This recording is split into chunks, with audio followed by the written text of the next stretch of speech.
जय हिंद साथियों, मैं अपने इस वीडियो में आपका पुनः स्वागत करता हूं। दोस्तों, आज के इस वीडियो में हम लोग बेसिकली बात करने वाले हैं मानव में मूत्र का निर्माण, या फिर आप इसी को कह सकते हैं मानव में मूत्र निर्माण की क्रिया विधि। तो हम इस वीडियो के माध्यम से जानेंगे कि हमारे शरीर में पेशाब का निर्माण कैसे होता है और ऐसा कौन सा अंग होता है जो पेशाब बनाने का कार्य करता है और किन किन प्रोसेसों से ये बनता है, सारा इस वीडियो के माध्यम से जानने वाले हैं। तो आइए शुरू करते हैं। देखिए, आप लोगों ने किडनी को पढ़ रखा होगा। किडनी में ये बताया गया कि हमारे शरीर में किडनी एक ऐसा अंग होता है जो रक्त को छान कर पेशाब बनाने का निर्माण करता है। अब आइए थोड़ा सा किडनी के बारे में पहले जान लेते हैं। अगर आप किडनी नहीं जानते हैं तो किडनी ये एक हमारे शरीर में एक पेशी अंग होता है जो उदर गुहा में पाया जाता है और ये रीढ़ की हड्डी के पास होता है। जैसा कि आप इमेज में देख पा रहे हैं, ये आपका ये किडनी है। किडनी दो होती हैं, हमारे कह सकते हैं एक जोड़ी बोली या फिर इसी को कह सकते हैं ये संख्या में दो होती हैं, और दोनों किडनियों के ऊपर एक ग्रंथि पाई जाती है जिसको हम लोग अधिवृक्क ग्रंथि कहते हैं। देखिए, यहाँ पे मैंने किडनी का ये इंटरनल कंस्ट्रक्शन इसमें बना रखा है, जबकि इसमें इंटरनल कंस्ट्रक्शन को नहीं बनाया है। जिस तरह यहाँ पे है सेम टू सेम ऐसी संरचना इस वाली किडनी में भी होती है। यानी दोनों किडनी हमारे क्या करते हैं, ब्लड को छानने का काम करती हैं। अगर मान लीजिए किसी कारणवश एक किडनी नहीं काम करती है तो हमारे शरीर में एक ही किडनी क्या करती है, ब्लड को छानने का कार्य करती है। हालांकि दोनों किडनी कार्य करेंगे तो ब्लड को ज़्यादा अच्छी तरीके से छानेंगे और हम स्वस्थ रहेंगे। लेकिन अगर हमारी एक किडनी अगर ख़राब हो जाती है, एक ही किडनी ब्लड को छानती है, तो हमारे ब्लड में अशुद्धियों की वजह से हमारा जो स्वास्थ्य है वो ठीक नहीं रहता है। तो उम्मीद करूँगा यहाँ तक बातें समझ में आई होगी। देखिए, ये दोनों किडनी हैं। अगर हम बात करें किडनी, तो देखिए यहाँ से दो नली होती हैं जो बाहर आई रहती हैं और यहाँ के मूत्राशय में ओपन होती हैं। ये आपका मूत्राशय, इसमें आप जो मूत्र होता है वो 500 ml तक स्टोर हो सकता है। और ये नीचे होता है ये मूत्र मार्ग, ये डायरेक्टली लिंक रहता है माइंड से। जब माइंड सिग्नल भेजता है तब जाके ये ओपन होता है और हम मूत्र को बाहर रिलीज़ करते हैं।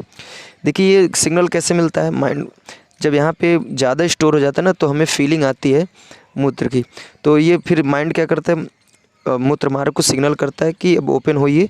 तो उसके बाद हम लोग क्या करते हैं, मूत्र को बाहर रिलीज़ कर देते हैं। आप यहाँ पे देख पा रहे हैं कि ये रेड कलर का हमने बना रखा है जिसको हम लोग कहते हैं पृष्ठ महाधमनी। ये आपका पृष्ठ महाधमनी होता है। ब्लू कलर का जो है ये आपका अग्र महाशिरा होता है।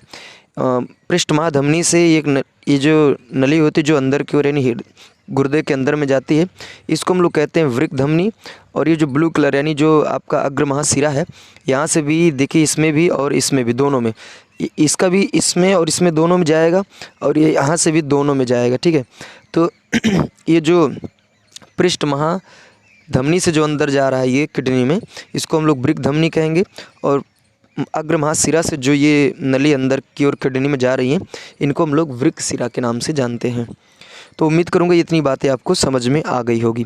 थोड़ा सा इधर इंटरनल कंस्ट्रक्शन की बात कर लेते हैं। तो यहाँ पे देखिए, जहाँ पे ये आके ये नली आपस में ओपन होती हैं उसको हम लोग श्रोणि कहते हैं। और ये आप देख पा रहे हैं ये मेडुला होते हैं, और ये किडनी का जो ये आवरण दिख रहा है आपको, इसको हम लोग वल्कुट के नाम से जानते हैं।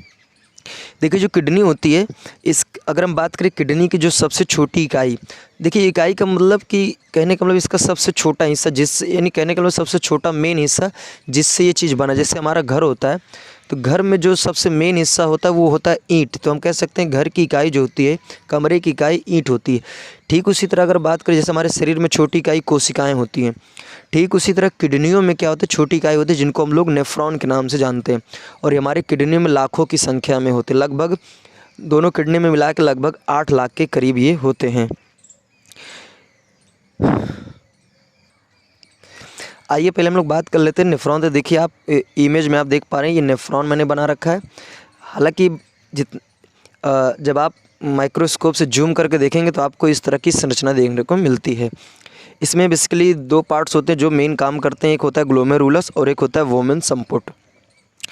तो इतनी बातें तो उम्मीद करूंगा आपको समझ में आ गई होगी। अब पहले हम लोग एक प्रश्न की ओर चलते हैं। आपके मन में एक प्रश्न आता होगा कभी मन में कि जब हम लोग पानी पीते हैं तो ये वास्तव में पानी जाता कहाँ है। तो आइए पहले इसके बारे में जान लेते हैं। देखिए, जब हम लोग पानी पीते हैं तो वो पहले जाता है हमारे अमाशय में। अमाशय से होते हुए जाता है छोटी आंत में, छोटी आंत से जाता है बड़ी आंत में, और बड़ी आंत क्या करती है, उस पानी को ब्लड में मिला देने का कार्य करती है। तो उम्मीद करूँगा ये बातें समझ में आई होगी। जो भी मैं पानी पीता हूँ वो छोटी अमाशय से छोटी आँत से बड़ी आँत, और बड़ी आँत क्या करती है, उस पानी को ब्लड में मिलाने का कार्य करती है। और वही वही जो पानी है ना, वो ब्लड के माध्यम से हमारे संपूर्ण शरीर में घूमता है, और फिर उसके बाद ब्लड में जो अशुद्धियाँ होती है वो किडनी क्या करती है, रक्त के अशुद्धियों के साथ ब्लड को भी छानने का वो कार्य करती है। तो उम्मीद करूँगा इतनी बातें समझ में आ गई होगी कि जो हम पानी पीते हैं वो वास्तव में जाता कहाँ है। आइए देखते हैं, जो हमारे शरीर में जो पेशाब का निर्माण होता है, इसमें बेसिकली 3 प्रोसेस होता है। 3 प्रोसेस, पहले प्रोसेस का नाम है परानिस्यंदन, दूसरे प्रोसेस का नाम है वर्णात्मक या चयनात्मक पुनरावशोषण, और तीसरा प्रोसेस है वाहिकी स्त्रावण। तो आइए एक एक करके हम लोग समझने का प्रयास करते हैं। तो देखिए, अभी मैंने आपको बताया था कि यहाँ पे जो ये पृष्ठ महाधमनी होती है, यहीं से ब्लड क्या होता है, यहाँ से जिस ब्लड को शुद्ध होना होता है वो यहीं से होकर किडनी के अंदर जाता है। उसके बाद जब ये ब्लड शुद्ध हो जाता है, उसमें से जो गंदगियाँ उसको जब छान लिया किडनी जब उस ब्लड को किडनी क्या करती है, जब ब्लड से उस अशुद्धि को छान लेती है, तो ये अग्र महाशिरा के द्वारा ये हमारे शरीर में भेज दिए जाते हैं। अब आइए हम लोग बात करते हैं, देखिए 3 प्रोसेस में पहला नंबर हम लोग बात करेंगे परानिस्यंदन क्या है। तो आप देख पा रहे हैं कि जब ये आपका नेफ्रॉन है, जब इसमें ब्लड आता है तो नेफ्रॉन में पहले एक आगे पार्ट होता है जिसको हम लोग बोलते हैं ग्लोमेरुलस। ये छन्नी के समान होता है।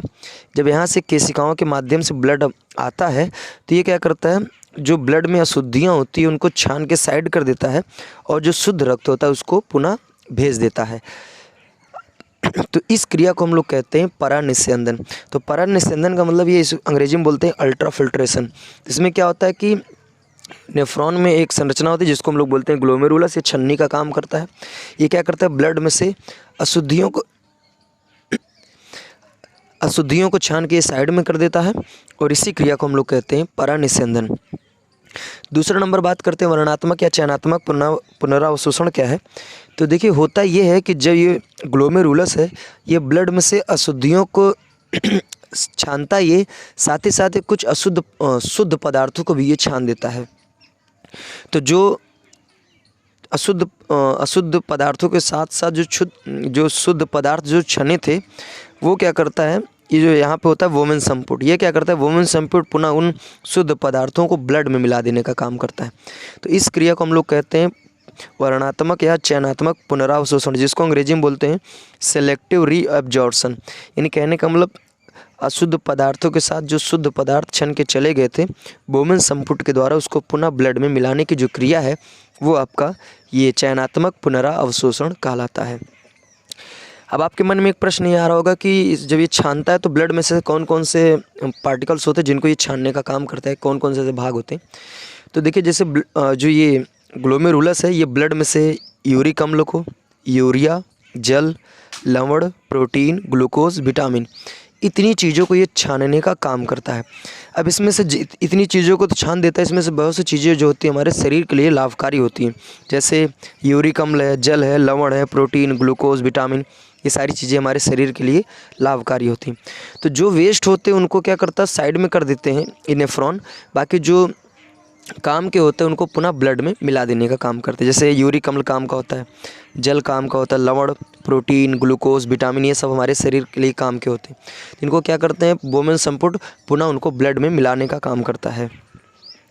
उसके बाद तीसरा प्रोसेस होता है यहाँ पे वाहिकी स्त्रावण। इसमें होता ये है कि अब देखिए, ग्लोमेरुलस क्या किया, अशुद्धियों को छान के साइड में किया, वोमेन संपुट क्या किया, जो भी शुद्ध पदार्थ उनको पुनः ब्लड में मिलाया।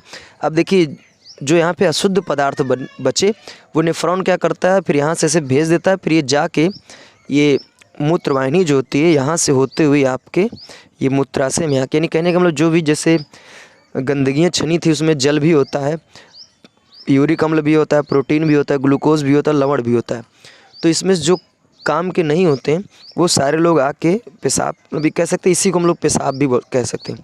तो यही आके कहाँ, मूत्रवाहिनियों के माध्यम से यहाँ पे मूत्राशय में स्टोर हो जाता है, और मूत्राशय में लगभग 500 ml यानी आधा लीटर तक मूत्र यहाँ पे हमारे मूत्राशय में स्टोर हो सकता है। यानी एक वयस्क की बात कर रहे हैं, वयस्क का मतलब 20 साल से अधिक उम्र की बात कर रहा हूँ। अगर छोटे बच्चों में थोड़ा कम होता है क्योंकि कुछ छोटे होते हैं, उनमें उनका जो ये मूत्राशय होता है ज़्यादा वो मतलब कह सकते हैं बड़ा नहीं होता है। जबकि वयस्क की बात करें 20 साल से अगर अधिक है तो थोड़ा सा साइज़ में बड़ा होता है, जिसके कारण उसमें 500 ml तक स्टोर हो जाता है।